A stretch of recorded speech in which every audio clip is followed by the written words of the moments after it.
Welcome to the show today, the very lovely Jen Tiller, and you are known as the breathing coach. It's great to be back in your company again, Elaine. I've missed our conversations. Oh, yes. Bless you. Yeah, I guess the breathing coach is one of my practical labels after having recovered from life-threatening asthma and chronic panic attacks and so on. The breath work was one of the biggest things that changed my life. So I'm rather proud of being involved with all of that. So I often talk about you, Jen, as the lady who helped me when I had stage 4 cancer back in 2015. It seems like yesterday, but it's actually 5 years ago now. 5 years, wow. Yeah. Remarkable. Yeah, it is an incredible thing to just watch you thrive and shine as a result of all the different projects you took on for your own well-being. You know, you are such a great role model for everybody doing that. Thank you. Yeah, I dived in, I did, and none of us know what it is that helps to heal us. But I'm a great believer it's a combination of everything, and I do credit the breathing as a big factor. And I still do the Buteyko breathing. So talk to our listeners about Buteyko breathing. What is it? Why is it so important? Why is it so helpful? Okay, the original Buteyko breathing was developed in Russia, heading for 60 years ago now. And it was about overcoming asthma by just creating optimal breathing.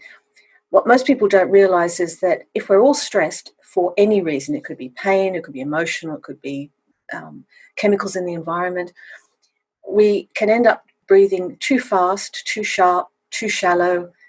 And it's like blowing up too many balloons. I think we've all blown up too many balloons and felt dizzy immediately and horrible. So if you think about, imagine you're doing that every day, hundreds of balloons a day, it's going to have an impact.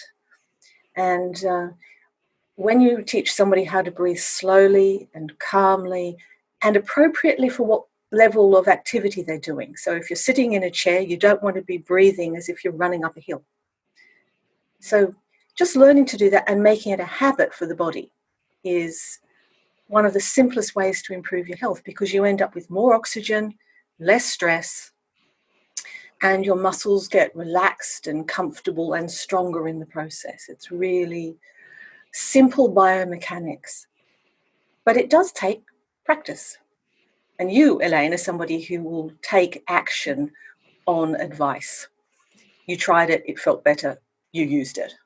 And that's important. But the breath work itself is quite simply slowing it down, breathing through the nose, and getting the body to make that your new normal. But there are more ways to do it than that. And I like to teach a gentle, slow approach to learning to breathe well. The original Buteyko I found powerful, but I struggled because I had panic attacks as well as asthma. So for me, just take it more gently, finding what you can do in comfort and expanding that. So we look at, how do you sit and breathe? How do you speak and breathe? How do you walk across a room and breathe? Because there's one thing that we all have to do is breathe. So it's a good idea to get the hang of it, really. Every time I get up out of a chair, I think of you. You literally are with me every day, Jen, because you taught me a method of getting out of a chair with sort of least resistance. And the other time I think of you a lot is when I'm in the car and I practice my breathing and the pause. So with the Buteyko breathing, it's breathing through the nose, in through the nose, out through the nose, and pause. And the pause is the most important part of it, isn't it? Can you explain why? That's a great question. Thank you, Elaine. The pause after the out-breath puts you into the parasympathetic or relaxation part of the body system. So when you breathe out and rest the breath for a few moments, everything calms and quiets and relaxes, and the muscle tension stops. You have all the power of your muscles, but not the tension. So when you stand up in the pause, as you pointed out, Elaine, if you breathe out and stand up, it's like you float out of a chair. It's completely different to the normal heave yourself out of a chair and go, oh, as you do it, which so many of us do. And it applies even to people with conditions like rheumatoid arthritis and so on. It makes a real difference if you take action in the rest after the breath out. it's also a relaxation and meditation process. So for anybody listening or watching, if you simply breathe out for a few moments slowly and then rest the breath. And then when you're breathing in, everything feels softer. And in the space between the breaths, the mind is quiet. Such a simple thing, and we can all do it. You don't have to go up a mountain and meditate for 7 years to be able to quiet the mind. You can do it between every breath. It's one of my favorites. It's certainly helped me to be calmer. When I look back now, I'm a lot calmer than I ever used to be. And to the point where a couple of people have actually noticed that I seem to be calmer, and I've just put it down to old age. But actually, I think I'm sure it's the breathing really that's calmed me down. So your accent is not an English accent. You've got a slight hint of something there, Jen. So where do you originate from? Originally Sydney, Australia. And so I was there until I was 39. And my mother's English, though, so I've never had a super strong accent. But when I talk to an Australian person, it comes out strongly. It's one of those odd things. But I've been in England since 2000 with my second husband, and it gave me access to some of the best trainers and teachers in the world. As when I was living in Australia, most of the time I started out as a piano teacher because it was something I could do from home despite having terrible asthma and anxiety, and I was agoraphobic. I couldn't leave the house for a long time, years. And when I got better and I started to do corporate work and worked sometimes at universities, I was invited to run a program for women returners to work. It's called, Break the Glass Ceiling, which was quite a powerful one. And it was all stress management, communication skills, deep confidence building. And I love doing that with all my clients. You don't have to be sick to want to feel better. That's my theory. And we can all grow together. We all learn from each other in this process. When I came to England, I was doing NLP and hypnosis and emotional freedom technique, which for those who don't know is tapping on acupressure points, which is so great for reducing problems with phobias and trauma, really. I trained in anything that got me out of my state. And that's how it worked. You mentioned about with the breathing, we have more oxygen. It seems to be counterintuitive. How can we have more oxygen if we're breathing less? It doesn't add up. I know it doesn't sound obvious, but when you understand the deep biochemistry, it is. Weirdly enough, if you're breathing very shallowly, you're not getting the air to the bottom of the lungs. So using the correct muscles will draw the air to the bottom of the lungs where most of the best oxygen and carbon dioxide exchange takes place. So you get more access to the oxygen that comes in. Think about it. You could give breath of life to somebody else. You've already got enough oxygen to give a second person breath of life without depriving yourself. But if it's not getting into your bloodstream, it's not going to be doing a good job.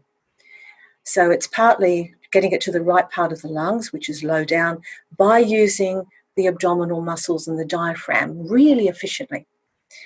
The other part of it is the carbon dioxide that people tend to think of as the bad gas, breathe in the good air and out goes the bad, is actually, although the body produces it and you do need to get rid of the excess, you need the same amount of carbon dioxide as oxygen in the bloodstream. And if you're breathing too fast, remember the blowing out balloons? It's you blow out too much carbon dioxide too early in the breathing cycle, and the entire system becomes less correctly balanced as the pH level goes wrong.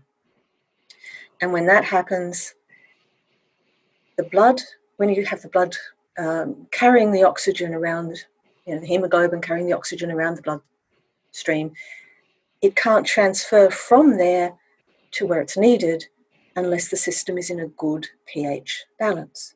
For that, you need the carbon dioxide. So slowing the breath down, building up the carbon dioxide to the right level means you get more available oxygen, and it is a significant difference. If you use one of those oximeters on the fingers to measure it, it can go up 5% if you've got a real problem, and fast. It is something I taught NHS staff, this process. The NHS actually got me in to teach staff on this. Fantastic. So, yeah. so pH balance, which is about the alkali and acidic levels within our tissues and our overall body. So yes. Do you recommend, do you ask clients now to check their pH levels? Let me see. Yeah, test kits. Okay. They are useful. But at the end of the day, if you feel better, you feel better. Yes. Some people really love to go deep into the science of it. And, you know, I'm not a biochemist, but there's a lot of information out there that's really clear on this. But if people want to test their levels, it will change as they improve their breathing. But more importantly, if somebody is asthmatic and you get better breathing, the measurement tool is how long do you breathe in to wait in comfort after you've breathed out before you want to breathe in, how many seconds?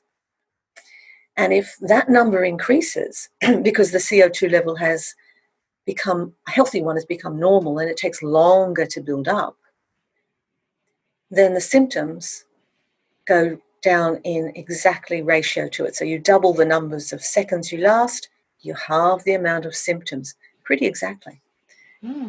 It's one of the simplest proofs that you can get. You know, it's not maybe it will work. You can measure it. Right, interesting. I do recommend people measure their pH from time to time, and I measure mine probably every, I don't know, 2, 3, 4 weeks now. When I first got into this, so I've recently studied about biohacking. It's fascinating. It is fascinating, yeah. So looking at why we get ill in the first place, because we have all these specialists, doctors, naturopaths and people to go to, but why do we get ill in the first place? And most of the specialists don't talk to each other. So you might go to a kidney specialist or a bone specialist or whatever, and you've got a new file for everything that's wrong with you. None of them talk to one another, and then you end up with everything, the whole balance getting out of kilter. So with your pH balance, you know, checking what that is, that's a very easy way for you to be in touch with your body. And I recommend the plastic strips that you get. I noticed when you were waving a kit. I have the bottles just on Amazon, about 100 or 200 or whatever in the bottle. But also checking the saliva pH and the urine pH. Yeah, that's what these ones are meant to do as well. So it is. When you can recognise what you get, an oximeter on your finger, check the pH balance, check how you feel. Some of those things are simple. And then, of course, you look at nutrition, and so many possibilities for nutrition, of course, because different people have different needs. There is no one right diet for everybody, but you can soon find out if it is affecting you in a good way or a bad way. And then you just adapt and adjust what you need. But and regardless of what you're putting in your mouth, the breathing is foods and things are different for each of us, but breathing, we all have to breathe. Everybody has to breathe, and using the right muscles efficiently does wonders. You know, I mean, these days I've been working with bodybuilders. I've been working with people at gyms who theoretically are all very, very fit people, but they're so tense as a rule because they're working so hard and so pushing themselves so hard. But when you get the breathing right, they can do literally twice as much in terms of, you know, weight lifts and so forth. I had one chap who took me in via his phone into the gym in Amsterdam. I love modern technology, it's amazing. And I taught him how to breathe out as he leaned down, lift the weights in the pause, and he could do, to his PT instructor's astonishment, 100 of those, where previously at 50 he would just be exhausted. Really? Gosh, how interesting. It is fascinating. It's a small a small change, but done correctly. It's not about risking anything. You do it with the good posture and the good management, but the timing of the breath changes everything. So, as you said, standing up in the pause after the out-breath, but even going up a flight of stairs, if you take the first few steps in the pause after you've breathed out, you know how many people get to the top of a flight of stairs and are huffing and puffing? Because they're breathing too short, too sharp, too shallow.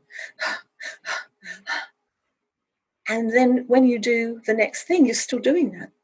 Whereas if you get your breathing steady and right and calm, you're already in that state for whatever the next thing is that you're doing. And really, it's about maintaining good oxygen balance, quiet mind, and a really significant awareness in the moment of what we're doing. I think that shift to consciousness, people talk about mindfulness, but quite often they're looking at their surroundings mindfully. Whereas if you come from connection with your center and pay attention to how you are in that environment, that changes things. And of course, then we start to influence the people around us. As you said, people notice that you have become calmer and more relaxed, and you become even better role model. And if you've got kids and you're stressed and you're breathing like this and they're going off, you know, and I've raised a daughter and a stepson, believe me, I understand that concept. But if you can come back to choosing to be calm, breathe out, rest the breath, and then engage, the interaction changes quality dramatically. Kind of by reversing the drama elements, and maybe dramatically is not the right word, but magically, almost magically, you know. Yeah, and it gives you time to think as well. So if you're in a situation that might be a bit stressful, bringing in the breathing technique and slowing everything down gives you that moment to think, rather than just blah, blah, blah, blah. You know, we tend to gabble on, don't we? Well, we get excited about things, we get passionate, and if we're defensive when we feel under emotional threat or whatever, yeah, we do. Now, I often talk to people about remember, for those of you who it's a generation or two, or even for some of you 3 ago, Winston Churchill, but you will have heard sometime him saying, "We will fight them on the beaches." And then he stopped. Da da da da da da. Stop. He slowed his speech down. He was calm. And a lot of the great orators are like that. He did it because he stuttered. And yet it made him just feel like the most powerful speaker. And people had a chance to hear what he said before he said the next thing, because he wasn't continuing on. And it brought people back to presence. Such a simple thing. So for teachers and for therapists and for parents, it's a great tool. It really is. It helps you and it helps the people around you. Brilliant. So I know you teach people, because I was one of the people you taught, but do you teach other practitioners to introduce this into their therapy sessions? I do. I don't teach them to be a qualified breathing therapist, you know, at the formal level. If they want that, they need to go to the Buteyko Breathing Association in their city. But the core essence of learning for themselves how to breathe really well, slowly and calmly, to recognize in their clients what's happening with their breathing. Because if somebody comes in and they say they're stressed and the therapist is working on all the external issues, but they're not addressing the mechanics of the tension in the body, then they're missing something that will help the whole process speed up. So I teach them how to recognize, okay, one of the things they might see is that the shoulders are a bit high. The people often are like this, a bit tense. They mouth breathe. Mouth breathing is a classic sign of over-breathing. And there's a whole generation of kids out there who are more likely to over-breathe and be, as a result, anxious and panicky. part of the thing about mouth breathing is that it lengthens the whole face. You can see I've got a long face from the first 35 years was spent and it, it is shorter than it was, and the muscles have changed a bit. But for children, it is a big impact on how their face structure is, therefore how they speak, where their tongue sits in their mouth, which also impacts some health issues. And if you're breathing through your mouth, what you're not doing is filtering the air through your nose, which means people are more susceptible to chemicals, pollens, temperature changes. If you mouth breathe and you've got a cold air hitting the back of your throat, you're likely to be more, coughing and spluttering just out of irritation, and then you're more likely to pick up whatever bugs are going around. So the impact of quality breathing is the mechanics of it are protecting you if you do it right. So, when you're saying why you get ill, sometimes it's literally you're simply not protecting the system appropriately. None of this is rocket science, is it? When it's explained to you, it's bleeding obvious. But we don't learn this stuff, do we? When we're younger, it's only when we've got a problem that we come to people like you. But then, how would people find people like you? I was lucky that we connected online, but a lot of people. Where would you go for a breathing coach? Breathing coach normally would be associated with acting or singing or something like that, wouldn't it be? Not ordinary wellness. No, that's just it. People aren't. Then again, they Google their problem. They don't Google the solution because we don't generally know the solution. If we did, we'd be doing it, right? Yeah. So they would Google asthma, and they might come across my webpage, or they might come across one of the Buteyko associations, and there'll be a list of people they can contact there. I do things a little differently, but the core work is of value, whatever stage you're doing. But I do it more gently, I think, on average, than most. Because I've been doing this I used it myself for 25 years. When I first started this, I was in the middle of a life-threatening asthma attack, despite all the medication I was on. And I started this program, which was 5 half-day trainings in a row. And my GP actually came along because he was a family friend, and he checked it out to make sure I wasn't doing anything silly, and that I was still going to be feeding him Sunday lunch because he liked to be fed. But he was a vegetarian, which 25 years ago was a bit unusual. He liked people who could feed him. So he came along, said, no, it's based on good science. And he supported me in coming off all of my medication once I stopped wheezing, and it took 3 weeks. Goodness. I went from, I think I'm going to die, to off my medication with medical support in 3 weeks, just because I changed my breathing. That's remarkable. And when you say that, you make it sound very easy, but I'm sure you must have worked very hard to pick up the new habits of breathing. And they do say, don't they, it's about 3 weeks to pick up a new habit, but 3 months to properly embed it. And that's pretty accurate. You need to, because you're trying to adjust what your body is doing. And some people take a lot longer than that, but I was at death's door, literally. And so the only thing I did was focus on my breathing. And because I started to feel better very fast, I stuck with it.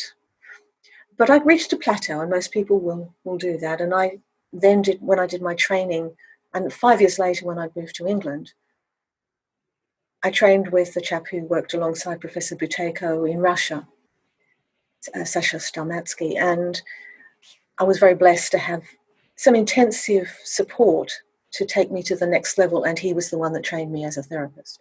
So I was very blessed with that. And then I've added the NLP and the hypnosis and the energy work to bring it into a package, so that it doesn't really matter what people come in struggling with. When their breathing is bad, it might be that underneath that there is some other source of severe stress, a trauma, or they've been bullied, or a loss, a grief. And because I've got these other skills, I can deal with those as well. Yeah. On the other hand, I'm not a massage therapist, I'm not a chiropractor, I'm not a nutritionist. We need a team of people. It's really powerful to have great people around us. And because I run the Healer Zone community, which of course you've come and given us a talk, haven't you, Elaine? And people do remember that because I talk about you as well. And we have, I think there's about 5,500 members in the different groups of well-being practitioners who care deeply about people's well-being. And it is about going, well, if I can't do something, or I'm not in your local area and you don't particularly want to do a video call, I can refer you because I've got a team of people that I know and trust, which is very much what you do so well, Elaine. You connect, you create community, you support, you empower people. And it's just one of the great gifts that you've brought to the world through your own massively difficult challenges. And that here you are, thriving and shining. It's lovely to see other people shine though, isn't it? I do love making connections. This morning I've been connecting people with music. I've got a friend who runs a music radio station, and this literally in the last 48 hours I've had 2 people come onto my radar, and they're unsigned musicians. Actually, no, three in 48 hours. Ooh. So I've introduced. It's funny how the universe works, isn't it? You know, in clusters of things where you've got your mind out there, and you put out there what you're looking for. So you've mentioned stress a few times, Jen.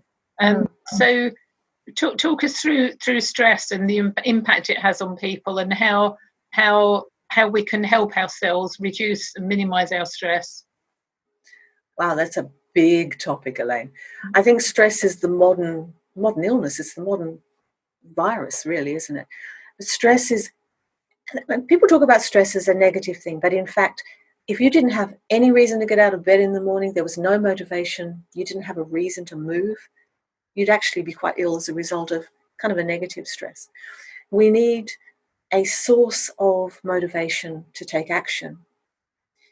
But if you don't have the resources to deal with that, that's where stress actually starts to kick in. There's nothing wrong with a motivation, a stressor. Everybody's had a project. They might want to go on holiday, they want to get married, they want to start a new job, and those things get us thinking differently and moving and changing and looking for different answers. And that's terrific. But if you haven't got support, if you haven't got care, if you're ill at the time and then you're feeling overwhelmed and exhausted, then that stress will change your biochemistry, may change your mindset, and leaves a lot of people thinking they can't do things which they are genuinely capable of if they have a little support and a little guidance. And people are amazing and they deserve to be looked after. But if you are stressed in the sense of your blood pressure has gone up, your breathing has gone bad, your muscles are tense, your system becomes more inflamed, you're more likely to have chronic conditions. As you said, ME or arthritis or asthma for some people. But so much of that can be, to a large degree, at least mega reduced, if not reversed, by looking after oneself, reaching out for help. Google's a wonderful thing, but make sure you check, because you'll get different advice absolutely everywhere. You need to make sure it's well done and in alignment with what you know you need. It's very important. And if you have a community around you where you can ask for help and say, well, I'm going through this, what did you do that worked? Because I can see you're better. What happened for you? Community is what we need. However, in this modern world, there's an awful lot of what looks like community, but a Facebook group can be both the best thing in the world and in some places the most destructive, because people are not wanting to help, or they're wanting to help without enough knowledge. This is also not a great thing. So do your research. That's the big thing. But no, absolutely, there is an answer for feeling better, more relaxed, more calm. That will work for you. We all have our own different needs. But keep asking, keep going for it, and stop and check in with yourself and say, just ask, what do I need right now? What can I give myself? Do I need to eat a little better? Do I need to take a little bit more exercise? Do I need to put down the phone and relax? this whole thing of addicted phone users and so on. We love our modern technology, and it is great in balance with everything else. We need to go outside in the fresh air. We need to have hugs. We need people around us that are loving and kind and supportive. And to do that, you need to do that for others without being used. Balance in all things. Absolutely. That word balance is key in everything, isn't it? And it's about knowing your body and when your body is out of balance. And a lot of people are so busy just rushing through life, they don't know what true body balance is for themselves in the first place, do they? No, it's very common. No, but, just at least stopping and thinking about it is a start. Because, it's where do people focus? We have focus on family, maybe, our job, our surroundings. And sometimes it's just the little things. It's like, where are your shoulders right now? Could you just relax them a bit? Could you give yourself permission to slow your movements? To squeeze your hands into a tight, tight fist and then actually shake them out. Because that loosens tension. It's wonderful. If you repeat it a few times, it's even more effective. Little things. Literally, bearing in mind we're on the radio as well as on YouTube here. So literally for the listeners, squeezing your hands tightly, and making a fist. And then making a fist and then shaking out your hands. Literally shaking them out, yep. For those who do it. And if you do it a few times, you'll find that the muscle tension that's associated with that tight fist, which might be all the way up your arm, actually reduces until it's just in your hands. But always finish on a relaxed movement. Always finish on a shake it out. Never finish on a tight fist. I mean, why would you? It's always worth telling, because it's fascinating what people assume about everything. It is.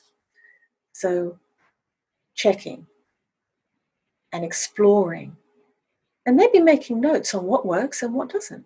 I think that's a powerful thing to do, because if you don't track what worked, and yes, and it's try everything and have a go. As you said, Elaine, it's finding enough variety that between these things they all work. But track what feels good, what makes a difference. What did you do yesterday that made you wake up better this morning? That's always a lovely thing to do. If you feel happier, do more of whatever that was. Again, not rocket science. So you mentioned a variety of other different techniques, so NLP and EFT and goodness knows what else. So what led you to introduce all of these other different modalities? I just trained in anything that worked for me. The Buteyko breathing was probably the quickest, biggest shift for my health. But remember, I had panic, and I actually had there's a lot of trauma in my background. You don't need the story, but there's a lot of trauma in my early years. And clearing the breathing really helped, but it didn't change my way of relating to the world until I had experience with hypnosis and NLP and Reiki, energy healing, and mindfulness, and just going deeply into understanding what had happened, but without digging it all up. I found that wasn't particularly helpful. But there are lots of ways of releasing trauma that are permanent and work. And some things just had so much of an impact on me. I went out and trained just so I had those skills for myself. That was all I ever started out doing. And then after I moved to England in 2000, I realized there was so many people that had similar issues. And when I talked about, I've got over that, they were surprised. And they said, how did you do that? And then I started to train to a higher level to become a therapist and a trainer. And so that's kind of where it came from. If it worked for me, I trained in it for me, and then just discovered I wanted to share those answers with as many people as possible, because there's no downside to good breathing and calm mind and loving communication and self-esteem. These are good things for us all. And they allow us to do everything else we want with more energy and more effect.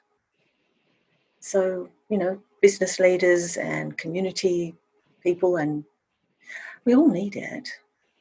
And if the kids grow up knowing this stuff, then the next generation is going to be better off. And it is something that I think more children are learning at least some of this in school. There are meditation classes, relaxation processes, mindfulness is actually showing up in schools now, and that's just so wonderful. It is wonderful, but it's a sad state of affairs, the fact that we need it. So I've got mixed feelings about it, but overall I think it's definitely a positive thing. Little children doing yoga and meditation and mindfulness, whatever it's called, it's all about calming, isn't it, and being in the moment. It's about self-soothing in a healthy way. And the thing is, if that's a lifestyle, it's not something that is odd to need there. It just should be part of life.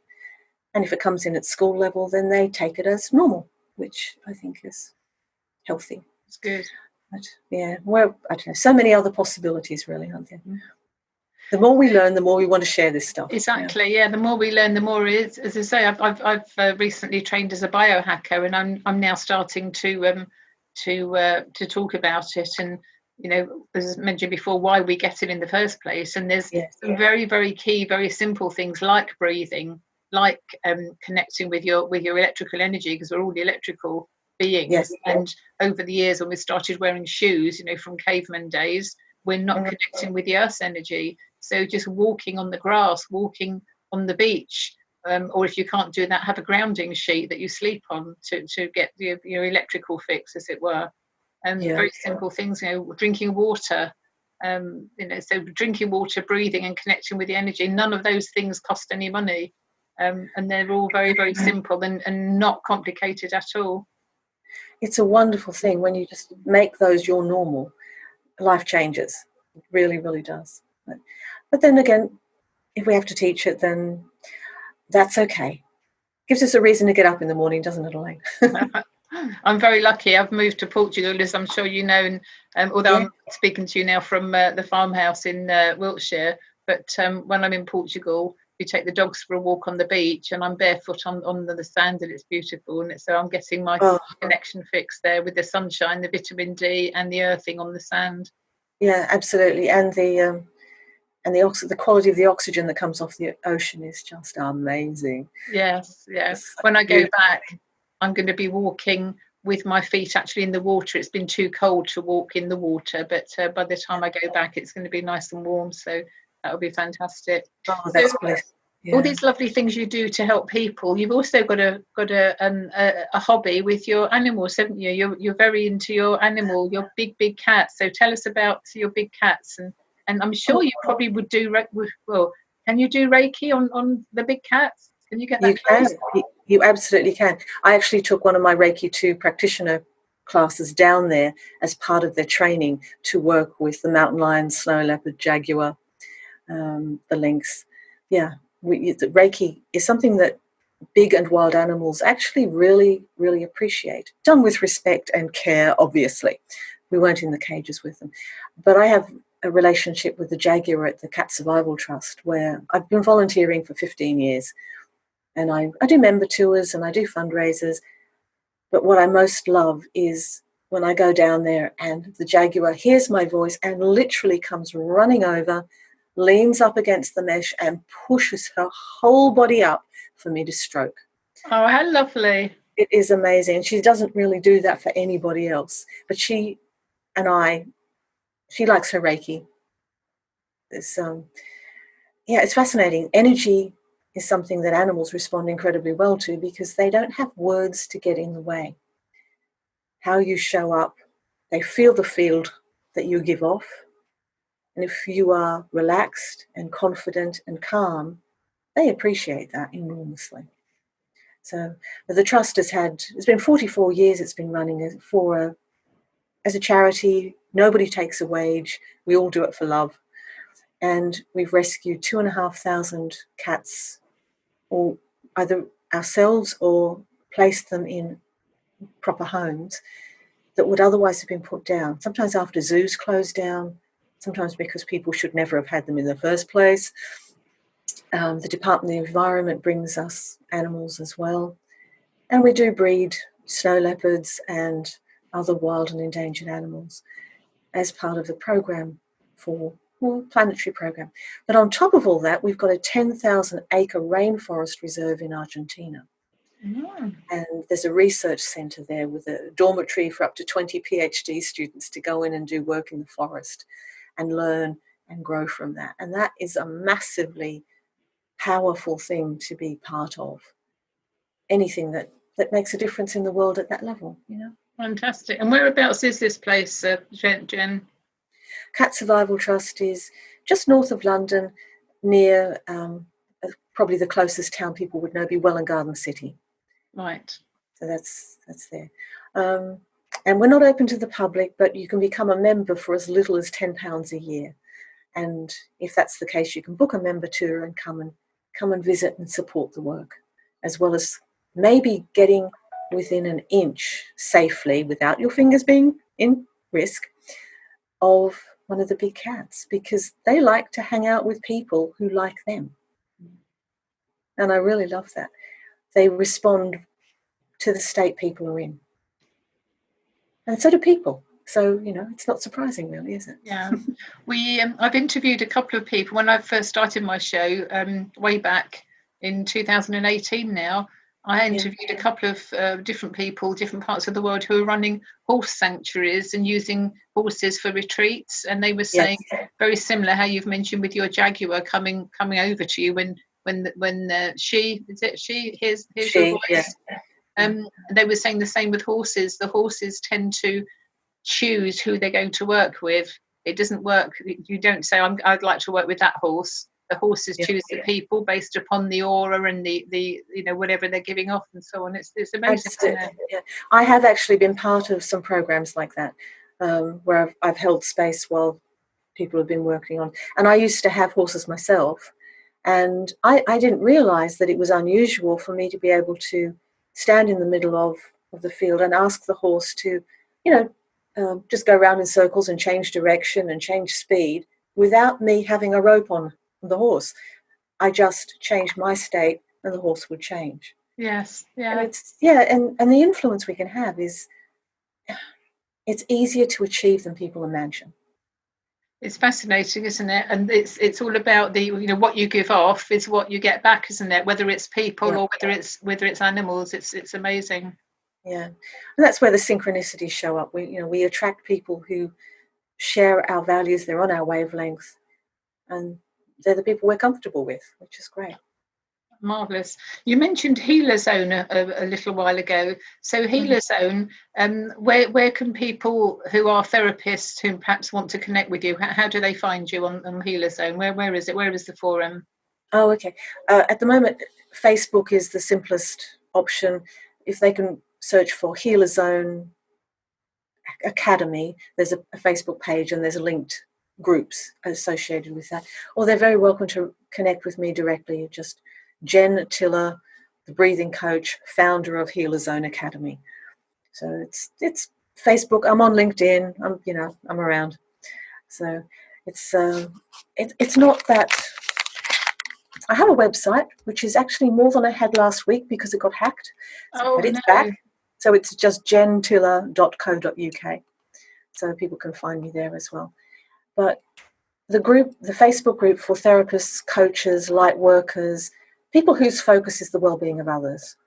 There's a global Healer Zone community on there, and that's, we've got over 5,000 in just that big group, and some local ones. We've got a Hertfordshire group, we've got a Bedfordshire group, things like that.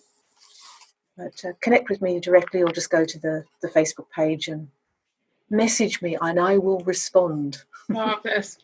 So, 2 songs I ask guests to choose, and you've chosen Walking on Sunshine by Katrina and the Waves, and also You Got to Be, I can't read my writing. By Desiree. Got to Be by Desiree. Yeah. So why did you choose those, Jen? It's just the standing on sunshine. Oddly enough, it's the one I want played at my funeral. I want people up and dancing with joy as they see me off. It's something that just, it lifts me up. If I'm having a dodgy day, I wake up and I think, oh, it's dark, it's winter. It's like, I play that and I'm bouncing along and I'm having a wonderful time instantly. And I go, I would like to share that with people. And the other one is, I guess, just about thinking differently. It's much more, it's a thought-provoking song, and it helps people to think a little differently and go deeper into what they're capable of, because change is possible for everyone at every point in their lives. And we're all capable of enormous amounts. And we need to believe that. We need to remember that it's true. So, wonderful. So what would be your top tips then, Jen, for anybody who's feeling a bit stressed out, a bit anxious, not knowing which way to turn? What would be your top tips to help them sort of calm down a bit and find themselves? The physical stuff would be going for a walk in nature, breathing through the nose while they did it, and slowing everything down, literally slowing your speech down and slowing your thoughts down at the same time. Oh, and if you've got one of those inner critics in your head that's going off and telling you off, give it a voice of Donald Duck. You will never take it seriously again. It's a very, very effective tool. Reach out and spend time with good people. And ask yourself, what is good for me? And find other people who share that. And go and do it. And there will always be a way. Sometimes people say, oh, I can't do this because of money. Well, there's probably a way that you can achieve that without having to spend a penny. Mm-hmm. Whatever it is, someone will offer a free place on something. Someone will offer you a way to help out. With my clients, I say, well, if you really can't afford me, here's some free stuff. But if you refer somebody to me, I will pay you in time, my time, and you can have time with me. There will be a lot of places that are like that. If you want to volunteer somewhere, there'll be opportunities to do what you truly want. Like, I hang out with big cats every week because I volunteer. I give them my time, and I get the most amazing experiences ever. So if you give in the right way, you will return to yourself the gifts you most need. And when you're living a life that's in alignment with your beliefs, stress becomes a bit of a non-event, really. Even though life happens, we still have challenges, but we'll have the resources to deal with them. Exactly. It again goes back to the balance word, doesn't it? I can't think of anything these days that really stresses me out. And I think part of that is because the older we get, the more we've experienced, and it's like, oh, it's one of those, I need to do X, Y, and Z to deal with that. But it's just like, life is just so great, isn't it? Life is wonderful, and it is what we make it. It just doesn't happen, does it? No. Most people just can't sit there and let life go. Well, maybe some people do. Well, look, the first 35 years of my life were not nice. I started out with massive health issues, trauma, and the works. But I found answers. And now I look back and I go, you know what? I'm grateful for what happened to me because it made me who I am. But in the journey in between was a bit tricky. But it was worth everything to show up now. And I expect to live a very long life.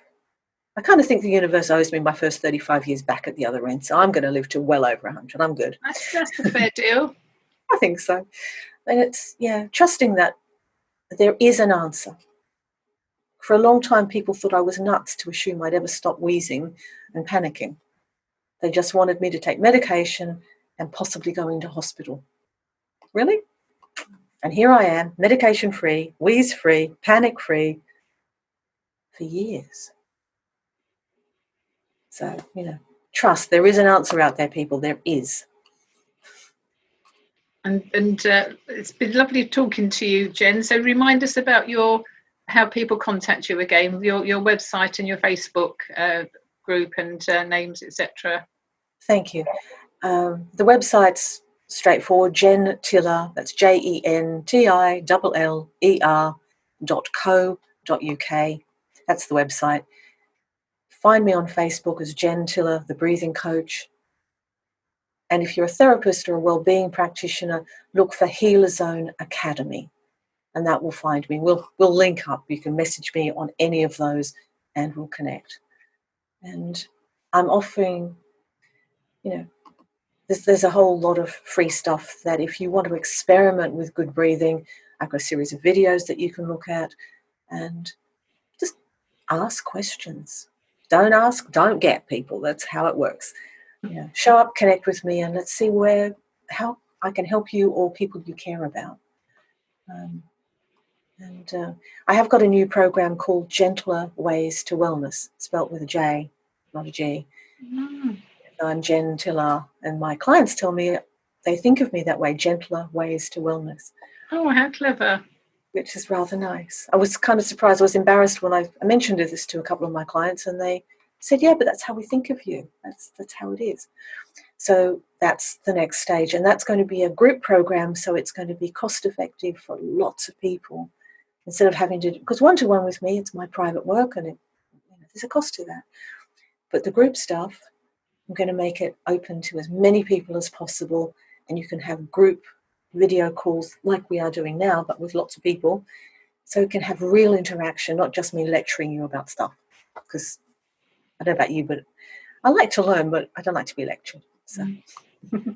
Fantastic. Well, do tag me in when you've got that up and running, and please feel free to share it on my Facebook group as well. The Perfect Health Wellness group, Perfect Health Wellness Club. That would be great. I really appreciate it, Elaine. Thank you. Yeah. Well, thanks again for your time this afternoon, Jen Tiller, the breathing coach. Thank you. Thank you, Elaine. It's a joy to spend time with you again.